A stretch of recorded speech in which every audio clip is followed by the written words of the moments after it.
अच्छा जी, इसके बाद है कर्व मिरर। बिस्मिल्लाहिर्रहमानिर्रहीम। देखो बच्चों, हम यहाँ पढ़ाने आते हैं, आप अगर डिस्टर्ब करेंगे तो फिर हमारे लिए ये मसला होता है। ठीक है, क्या होता है, प्रॉब्लम होता है। पहले हम ये देखते हैं, ऑब्जेक्ट एट एनी लोकेशन। ये हमारे पास कनकेव मिरर है, तो ऑब्जेक्ट जो है वो किसी लोकेशन पे पड़ा हुआ है। तो इसमें जो कनकेव मिरर होता है, इसके अंदर लोकेशन कहीं भी आप ऑब्जेक्ट को रख दें तो वो कि इसकी बाहर वाली जो सरफेस है वो क्या होती है, रिफ्लेक्टिंग होती है, अंदर वाली जो है पॉलिश होती है। तो इमेज जो है वो हमारे पास एक ही बनेगा इसका। ठीक है, ये देखें, जब हम ये रिफ्लेक्ट होके ऊपर जाएगी तो पीछे हम इन दोनों को मिला देंगे। एक रेज ये सीधी जा रही है सेंटर ऑफ कर्वेचर की तरफ, दूसरी जो है वो रेज हमें फोकस से आती हुई महसूस होगी, तो यहाँ पे इस पॉइंट के ऊपर जो है इमेज जो है बन जाएगा इसका। ठीक है, तो ये एक ही इमेज बनता है इसमें, चाहे आप ऑब्जेक्ट को आगे और पीछे करें। ये क्या स्मॉल होगा, अपराइट होगा। ठीक है, क्या होगा, स्मॉल होगा, अपराइट होगा।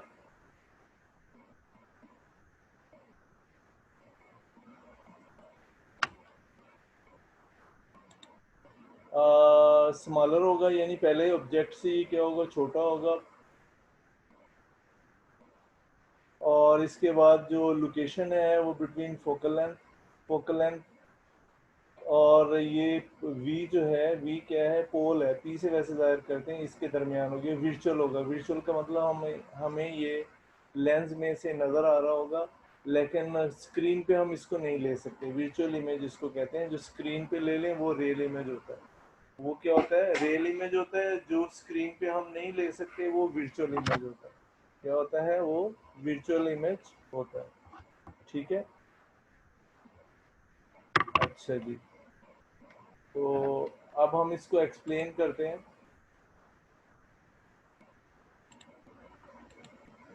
अच्छा, explain with the help of activity whether image is smaller और लार्जर, इरेक्ट और इन्वर्टेड। इरेक्ट का मतलब सीधा, इन्वर्टेड का मतलब उल्टा है।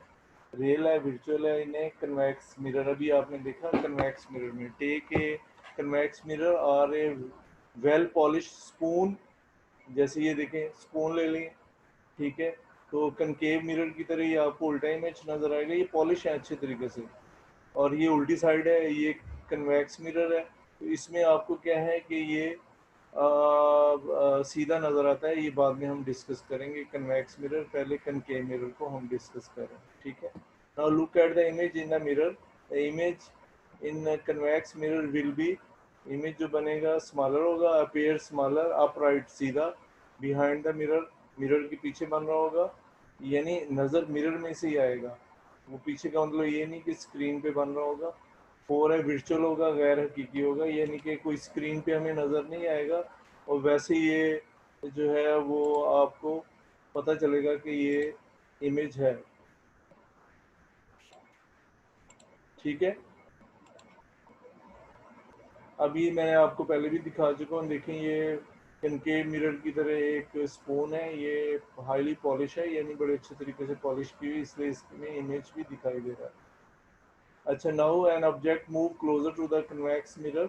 अब कहते हैं ऑब्जेक्ट को करीब ले आए, the image in the convex mirror move closer to the mirror. अब इमेज भी करीब आता जाएगा। ठीक है, बिकम्स लार्जर, बड़ा होता जाएगा। नंबर थ्री, अपराइट, सीधा ही रहेगा। स्टे विर्चुअल, विर्चुअल ही रहेगा। इसमें बस एक ही इमेज बनता है, चाहे आप लोकेशन चेंज कर दें, इमेज जो है वो क्या होगा, सेम होगा। इमेज क्या होगा, सेम होगा। The location of image, nature of image and the size of image calculated by mirror formula which can be written as, कहते हैं लोकेशन जो है वो इमेज की नेचर से, हम लोकेशन से मालूम करते हैं ये लोकेशन कहाँ पे है, नेचर इमेज की क्या है, और साइज ऑफ इमेज क्या है। वो कहता है ये हमारे पास इक्वेशन आ जाती है, ये देखें, 1/f is equal to 1/p plus 1/q। इसे हम मालूम कर सकते हैं। ठीक है, समझ आया। एफ जो है वो focal length of the mirror है, पी जो है distance from the pole and object, Q जो है distance from mirror and image.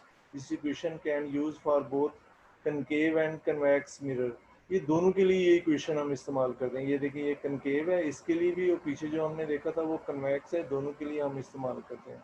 ठीक है।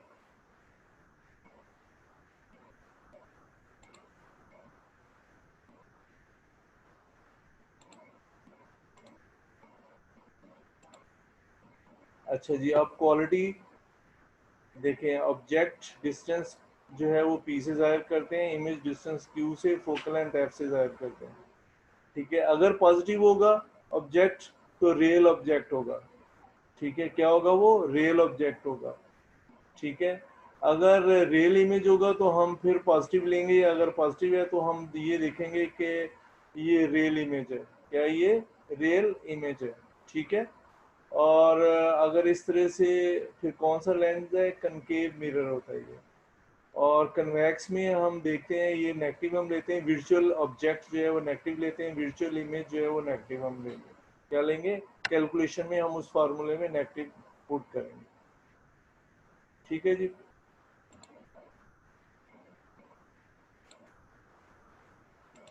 अच्छा जी, इसके बाद है रिफ्रैक्शन ऑफ लाइट, लाइट का रिफ्रैक्ट होना। The bending of light at is passes from one transparent medium into other is called refraction.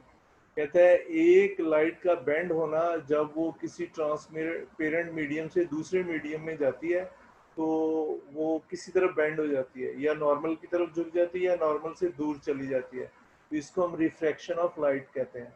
क्या कहते हैं? रिफ्रैक्शन ऑफ लाइट कहते हैं।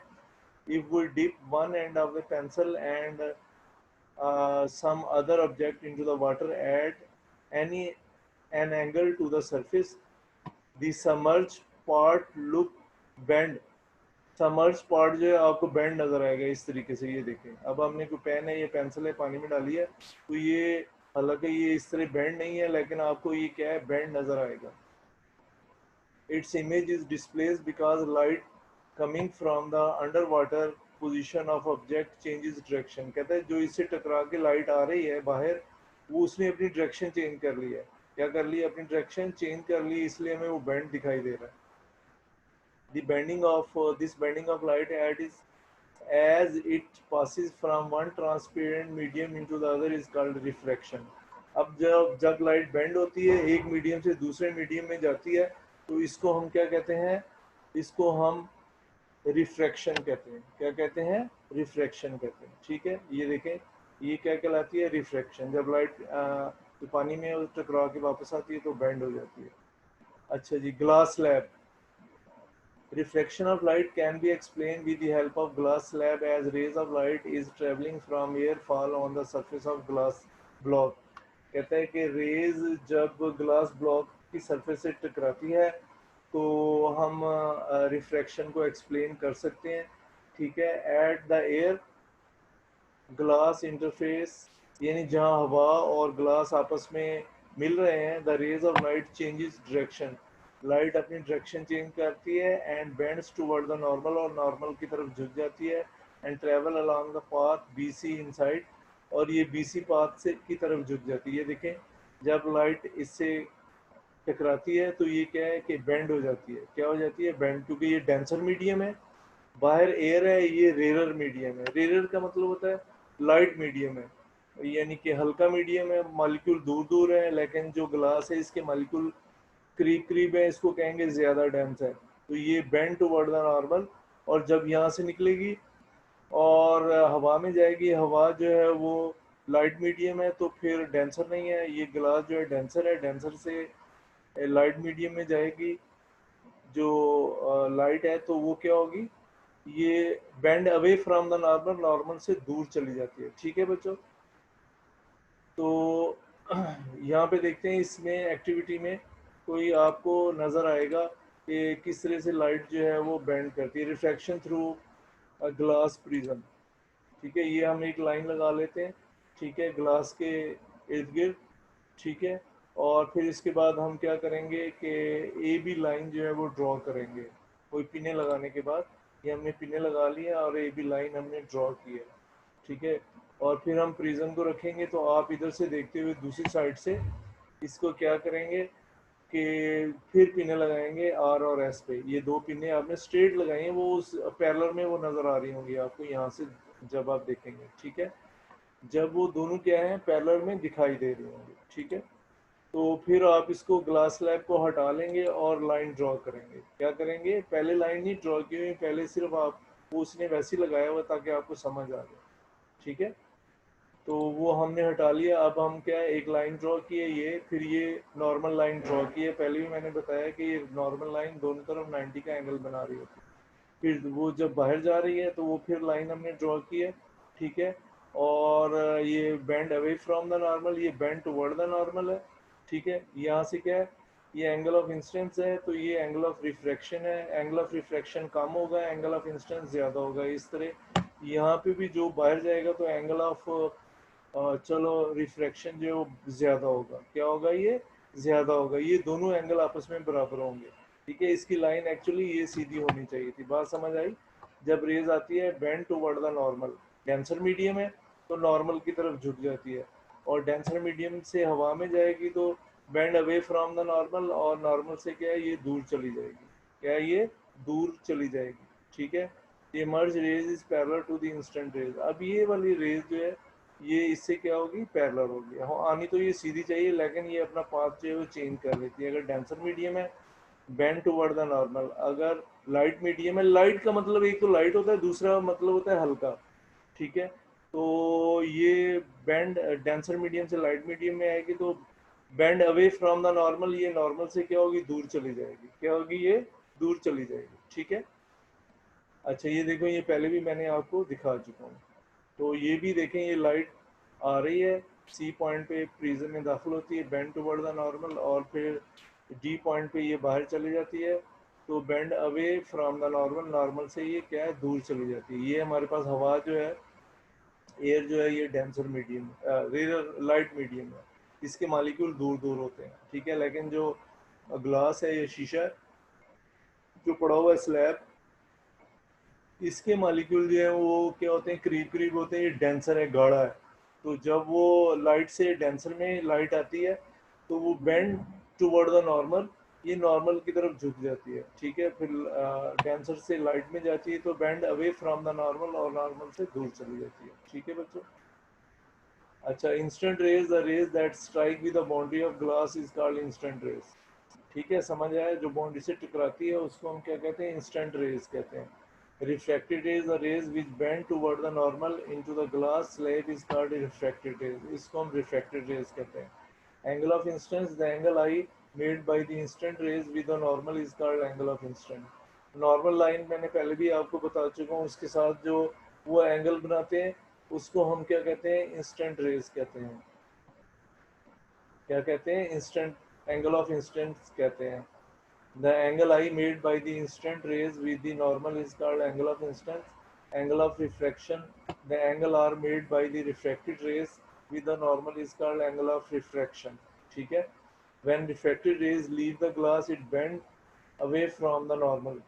ठीक है, जब ये ग्लास से बाहर आती है रेस तो दूर चली जाती है नॉर्मल से, and travel along the path C D, तो ये सी डी पाथ की तरफ जाती है, ठीक है। ये देखें, ये हमारे पास जो पाथ है ये इस तरफ निकल जाएगी, ऐसे बाहर की तरफ चली जाएगी। अच्छा, result, the process of bending of light as it pass from air into the glass and vice versa is called refraction of light. इसको हम क्या कहते हैं, रिफ्रैक्शन ऑफ लाइट कहते हैं, ठीक है। अच्छा, ये law of refraction,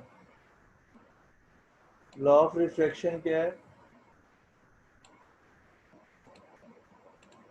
the instant rays and refracted rays and the normal at the point of incident are lies in the same plane, coplanar है, यानी एक ही प्लेन पर ये मौजूद होंगे, ठीक है। दूसरा है ratio of sine of angle of incidence I to the sine of angle of refraction R is always equal to constant, ये हमेशा कांस्टेंट के बराबर होती है। एन भी कह सकते हैं, ईटा भी कह सकते हैं, एक्चुअल लफ्ज तो ईटा ही है, लेकिन बाद बुक्स में एन लिखा हुआ है। Eta is equal to sine I over sine R, ठीक है। जितना एंगल ऑफ इंस्टेंस है यहाँ पे ले लेंगे, एंगल ऑफ रिफ्लेक्शन यहाँ पे ले लेंगे, तो ये एन या ईटा की वैल्यू हमारे पास आ जाएगी। ठीक है जी, इसको हम रिफ्रैक्टिव इंडेक्स भी कहते हैं। क्या कहते हैं? रिफ्रैक्टिव इंडेक्स, या ये स्नील्स लॉ भी कहलाता है। Refractive index or Snell's law. The ratio of sin I over sin R is known as refractive index of second medium with respect to the first medium. ये दो मीडियम है ना, एक हवा है, दूसरा पानी है, या हमारे पास कोई ग्लास है, या कोई और मीडियम भी हो सकता है। तो दोनों के लिहाज से जो रेशो होती है साइन आई और साइन आर की, इसको ये कांस्टेंट वैल्यू आती है। क्या आती है? कांस्टेंट वैल्यू आती है। इसको हम रिफ्रैक्टिव इंडेक्स या स्नेल्स लॉ भी कहते हैं। क्या कहते हैं? स्नेल्स लॉ भी कहते हैं। So we have sine I over sine R is equal to N, is equal to N two over N one. क्या है? N two over N one.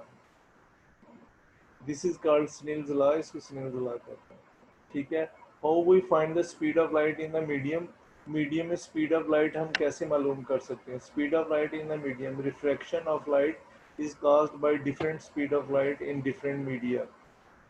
ठीक है। The speed of light in air या vacuum is approximately 3 into 10⁻⁸ metre पर second. However when light travel through a medium such as glass, water, its speed decreases. इसकी speed जो है वो क्या होती है? कम होती है।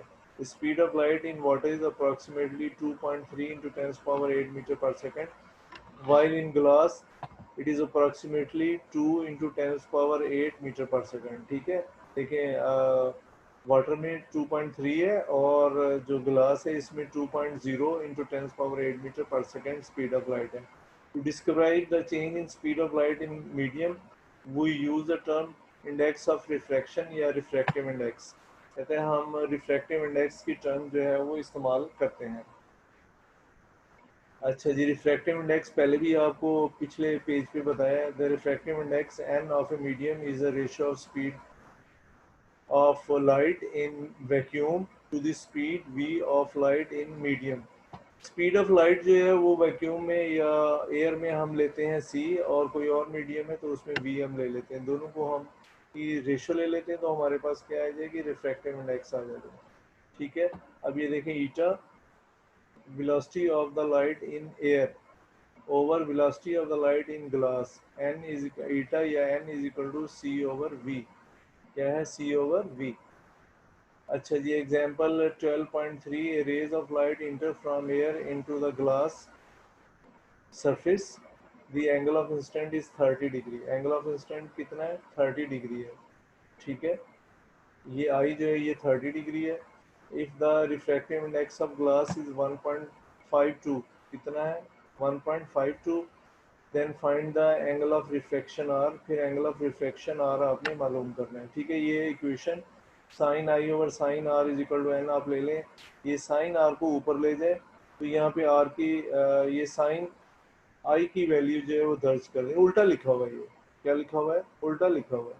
तो जो हमारे पास एन है 1.52 है। ये देखें, sine R is equal to sine 30। Sine 30, अब आप क्या करें? 1.5 को इस पे नीचे डिवाइड कर दें।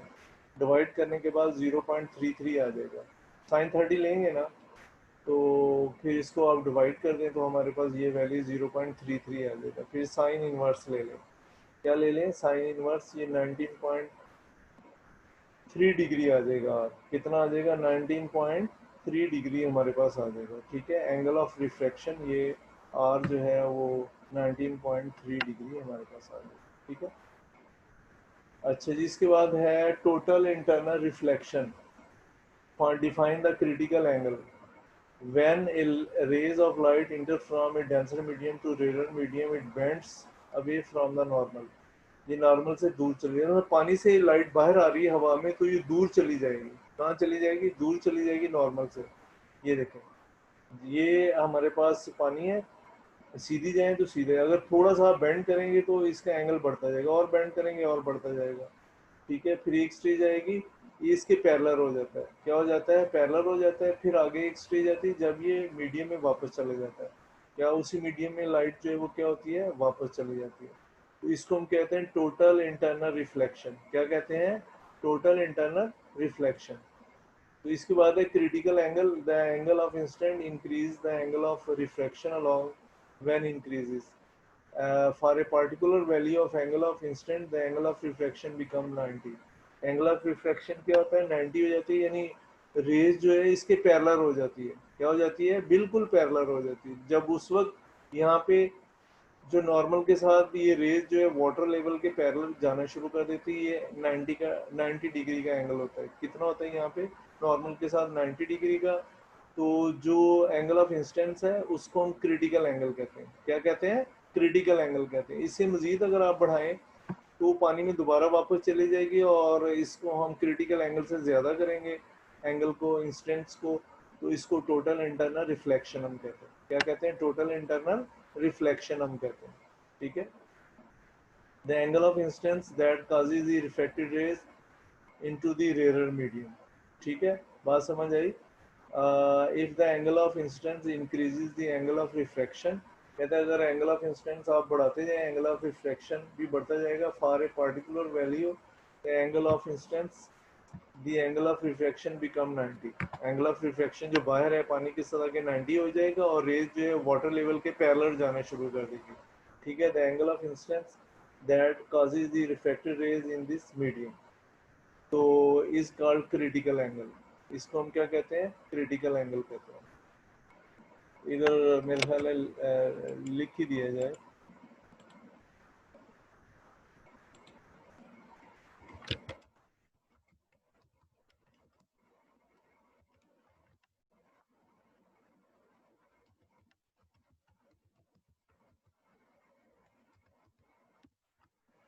इसको हम क्या कहेंगे, क्रिटिकल एंगल कहेंगे।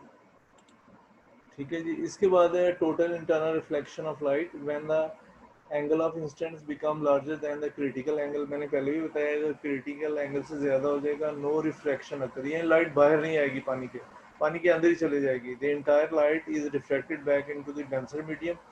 ये टोटल लाइट जो है डेंसर मीडियम में रिफ्लेक्ट हो जाएगी, बाहर बिल्कुल नहीं आएगी। This is known as total internal reflection of light. ये बड़ी अहम है, और ये ऑप्टिकल फाइबर वगैरह और बहुत सारी जगहों पे हम इसको टोटल इंटरनल रिफ्लेक्शन को इस्तेमाल करते हैं।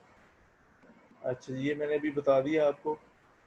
Application of total internal reflection the, पहले तो है पेरिस्कोप। ये आबदों से देखने के लिए या सबमरीन से देखने के लिए जो हम इस्तेमाल करते हैं। कल भी मैंने शायद दिखाया था, नहीं तो फिर मैं अब नेक्स्ट डेज आपको दिखा दूंगा। It is an optical instrument use to see the object below the level of viewers, यानी व्यूअर के लेवल के नीचे से हम उसको देखते हैं। When the object can not be seen directly the person prism periscope are use in tank and submarines.